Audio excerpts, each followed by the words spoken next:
ভারত সরকারে যারাই ক্ষমতায় থাকুক না কেন, ভারতের এবং ভারত সরকারের লাভ যেখানে হবে তারা তাদের পক্ষে কাজ করবে। এটা আপনার আমার জনগণের জন্য তাদের কোনো পরোয়া নেই। ওকে, আমি ইসলাম সাহেব আপনার কাছে আবার আমি ব্যাক করব। শেখ মহিউদ্দিন আহমেদ, আপনি জিজ্ঞাসা করেছিলেন ইসলাম সাহেবকে বাংলাদেশের লাভ কি। আপনি এই সাবজেক্টটাকে আমি চাচ্ছি আপনি একটু ইলেবোরেট করেন। অন দ্য আদার হ্যান্ড আমি চাচ্ছি আপনি একটু ইলেবোরেট করেন। বিজেপি প্রথম যখন সরকার গঠন করলো, বাংলাদেশের বিএনপি রাস্তাঘাটে লোকজনের মিষ্টি বিলাইছে। তখন তারা বলছিল বিজেপি যদি ক্ষমতায় আসে বিএনপির একটু লাভ হবে, বিএনপি সরকার গঠন করবে অথবা খালেদা জিয়াকে মুক্ত করবে বা সামহাও বিএনপি লাভবান হবে, কিন্তু সেটা হয়নি। এখন বিজেপি এবার নির্বাচনে জয়লাভ করেছে, যেভাবেই হোক জয়লাভ করেছে, তারা শরিক দল নিয়ে সরকার গঠন করবে। হাসিনা এমন ভাবে দৌড়ে দিল্লিতে গেল, দিল্লির কোন উল্লেখযোগ্য কর্মকর্তা হাসিনাকে রিসিভ পর্যন্ত করেনি, কিন্তু ওখানে সে হাজির হয়ে গেছে একজন চিফ মিনিস্টারের ভূমিকা নিয়ে, হাজির হয়ে গেছে তার লাভের জন্য। আপনি বিষয়টা কি দেখেন যে বিএনপি বা আওয়ামী লীগের লাভ লসের কিছু আছে? বিজেপি নির্বাচনে জিতেছে বা কংগ্রেস জিতেছে বা কে জিতেছে তার সাথে কোনো যুক্ততা আছে কোনো কিছুতে লাভ লসের?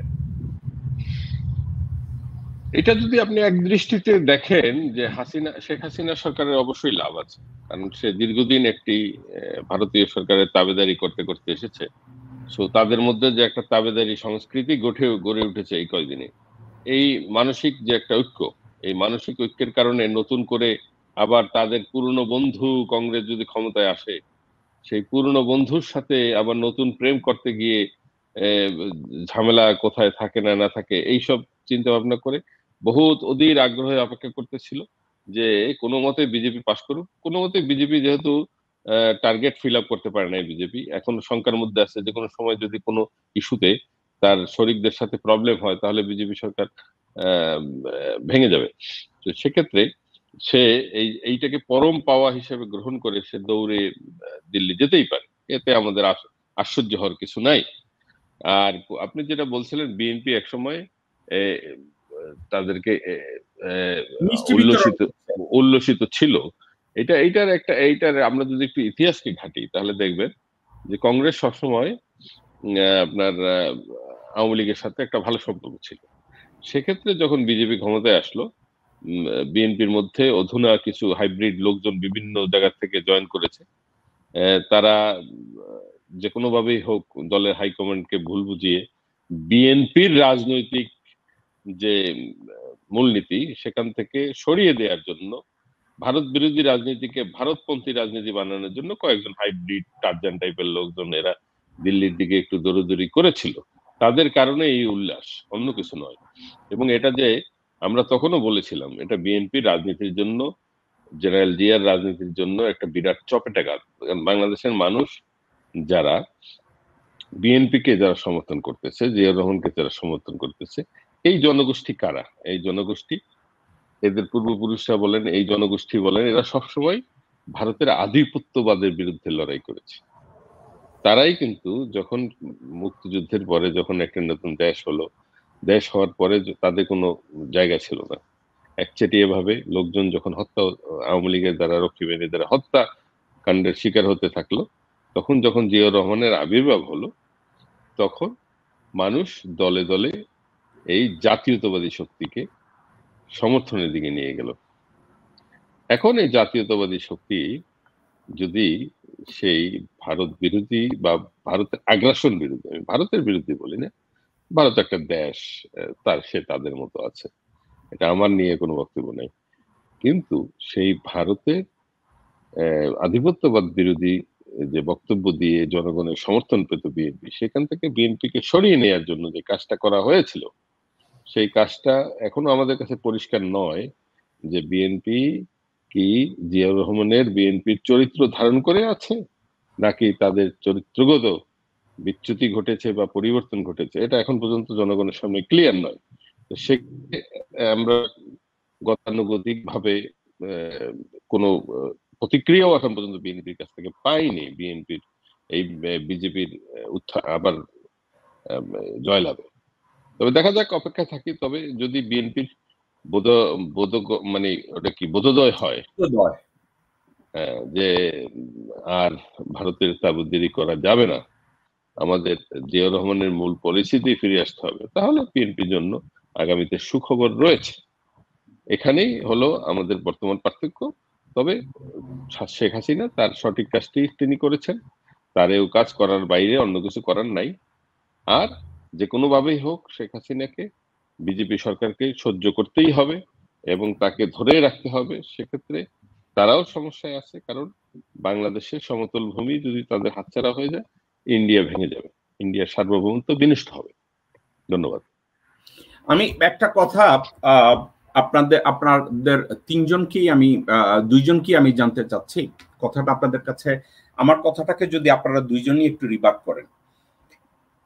ভারতের রাজনীতিতে জাতীয়তাবাদ, তাদের ন্যাশনালিস্টিক পয়েন্ট অফ ভিউটা এমন যে বিজেপি ক্ষমতায় থাকুক না কংগ্রেস ক্ষমতায় থাকুক বা জনতা দল ক্ষমতায় থাকুক বা মমতা ব্যানার্জি ক্ষমতায় থাকুক বা আসুক, বা তাদের বাংলাদেশের নীতির কোনো পরিবর্তন হবে না। বাংলাদেশের নীতিটা কি ভারতের? 1943 সাল থেকে ভারত যে নীতি প্রণয়ন করেছে যে বাংলাদেশকে যে কোনো মূল্যে এই ভূমিটাকে ভারতের আওতাভুক্ত করতে হবে। ঠিক যেমন 76-77 সালে সিকিমকে যেভাবে করা হয়েছে, হায়দ্রাবাদকে যেভাবে করা হয়েছে এবং কাশ্মীরকে যেভাবে করা হয়েছে, বাংলাদেশকেও এভাবে তাদের কমনওয়েলথের ভিতরে, ভারতের রাষ্ট্রীয় কাঠামোর ভিতরে বাংলাদেশকেও ইনক্লুড করা হবে। এটাই তাদের নিয়ম, সেটা কংগ্রেস ক্ষমতায় আসুক আর যেই ক্ষমতায় আসুক, বিজেপি আসুক। এক্ষেত্রে আমি যা দেখতে পাচ্ছি, সিকিম অথবা কাশ্মীর অথবা হায়দ্রাবাদ, তাদের চেয়ে বাংলাদেশের বর্তমান অবস্থা অত্যন্ত ভঙ্গুর। কারণ সিকিমের লোকজনরা, হায়দ্রাবাদের লোকজনরা, কাশ্মীরের লোকজনরা বাংলাদেশিদের মতো অর্ধশিক্ষিত, অশিক্ষিত, লোভী, দুর্নীতি পরায়ণ এবং নীতিহীন ছিল না। তারপরেও ভারত তাদেরকে খেয়ে দিয়েছে। তো তাইলে বাংলাদেশের লোকজনদের এটা চিন্তা করার কারণ কি যে বিজেপি ক্ষমতায় আসলে বাংলাদেশের লাভ আছে? এটা কি আসলে বাংলাদেশের লাভ না কোনো রাজনৈতিক দলের লাভ? শেখ মহিউদ্দিন আহমেদ আসলে তারা কথাটা কি বলতে চাচ্ছে? বিজেপি বা কংগ্রেস বা কোনো দল ক্ষমতায়, ভারতের ক্ষমতায় গেলে বাংলাদেশের কোনো রাজনৈতিক দলের ফায়দা হবে নাকি তারা বাংলাদেশের ফায়দার কথা বলছে? বাংলাদেশের ফায়দা হওয়ার কোনো কারণ তো কোথাও কোনো জায়গা থেকে দেখা যায় না। এখানে ফায়দা হবে একমাত্র আওয়ামী লীগের যে সরকারি থাকুক তাদেরই ফায়দা। সেটা কংগ্রেস আসুক, বিজেপি আসুক, তৃণমূল আসুক, যেই আসুক, এটা ভারতীয়। কারণ ভারতীয় অনেক দিনের গণতান্ত্রিক চর্চা তো ভারতের, তো ওখানে একটা ইনস্টিটিউশন গড়ে উঠেছে, তাদের একটা পলিসিও গড়ে উঠেছে। শেখ মহিউদ্দিন আহমেদ, আপনি যখন বলছেন একটা ইনস্টিটিউশন গড়ে উঠেছে, আপনি রাজনৈতিক ইনস্টিটিউশনের কথা বলছেন? জি। যে ওই রাজনৈতিক ইনস্টিটিউশনটা কি বাংলাদেশে আছে? না, বাংলাদেশের কথা তো বলছি না, আমি তো বলছি এমনি আপনার কাছে আউট অফ কিউরিওসিটি আমি জানতে চাচ্ছি, বাংলাদেশে কি রাজনৈতিক ইনস্টিটিউশন বলতে কোনো কিছু আছে? না, বাংলাদেশে তো জমিদারি তত্ত্ব চলতেছে। বাংলাদেশে যেটা চলতেছে জমিদার তত্ত্ব না, সেখানে পরিবারতন্ত্র থেকে একটু উন্নত হয়েছে, এখন জমিদার তন্ত্র। আর জমিদার তো পরিবারই হয়। আপনি ইউনিয়ন পরিষদ পর্যন্ত, রাষ্ট্রের সর্বোচ্চ পর্যায় থেকে ইউনিয়ন পর্যন্ত প্রতিটি জমিদারি তৈরি হয়ে গেছে এখন। ওকে, আপনি যেটা বলছিলেন ওটা বলেন যে ভারতে একটা রাজনৈতিক প্রতিষ্ঠান তৈরি হয়েছে, তাদের একটা রাজনৈতিক সংস্কৃতি তৈরি হয়েছে, তাদের একটা রাজনৈতিক প্রতিষ্ঠান তৈরি হয়েছে, প্রতিটা রাজনৈতিক প্রতিষ্ঠানে নিজস্ব গণতান্ত্রিক ব্যবস্থা তৈরি হয়েছে। তারপরে যেহেতু বড় দেশ, অনেক আছে, ওখানেও সমস্যা আছে। যেমন বিজেপিটাকে আমরা যতই গণতান্ত্রিক বলি, গণতান্ত্রিক সিস্টেমের মধ্যেও তারা একটা জিনিস বজায় রাখে। বিজেপিটা তৈরি করেছে যে সমস্ত রাজা, মহারাজা, জমিদার যারা রাজ্যচ্যুত হয়েছিল, তারা ক্ষোভে দুঃখে কংগ্রেসের বিরুদ্ধে যে দলটা তৈরি করেছিল সেটা ছিল বিজেপি। এবং এখানে কিন্তু পলিসিটা ওখান থেকে আসে, কিন্তু আলটিমেটলি ওদের ন্যাশনাল কালচারে, ওদের ইন্টারন্যাশনাল লেভেলে একটা পলিসি, পররাষ্ট্রনীতির একটা তৈরি করেছে, যেটা বাংলাদেশ সম্পর্কে তাদের যে প্রিন্সিপালটা, সেটাকে তারা বহাল রাখার চেষ্টা করে তাদের নিজস্ব স্বার্থে।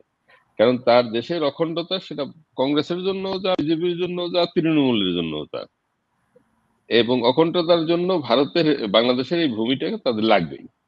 এই ভূমি তাদের হস্তচ্যুত হলেই তাদের সার্বভৌমত্ব বিনষ্ট হবে, ভেঙে খান খান হয়ে যাবে। সেক্ষেত্রে এখানে স্বাভাবিকভাবেই তাদের লয়াল, দীর্ঘদিনের লয়াল রাজনৈতিক দল হলো আওয়ামী লীগ। তাদেরকে যেভাবে তারা সার্ভ করতে পারে, এরা যেভাবে সার্ভ করতে পারে, এটা পৃথিবীর একটা আশ্চর্যজনক বিষয় যে এভাবে একটি দেশের কোনো স্বার্থ বিলিয়ে দিয়ে আরেকটি দেশের স্বার্থ রক্ষার জন্য কোন রাজনৈতিক দল জনগণের বিরুদ্ধে এরকম অবস্থান নিতে পারে কিনা পৃথিবীতে বিরল। এবং আপনি দেখবেন, এবং বিরল আমাদের জাতীয় এখন বর্তমান জাতির অস্তিত্ব, আমাদের জাতীয় কেন যেন হতবাক হয়ে স্তব্ধ হয়ে বসে আছে। জানি না নীরবতা পরবর্তী একটি ঝড়ের পূর্বাভাস নাকি আসলেই ভঙ্গুর হয়ে গেছে, এটা সময় বলে দেবে। ধন্যবাদ। ইসলাম সাহেব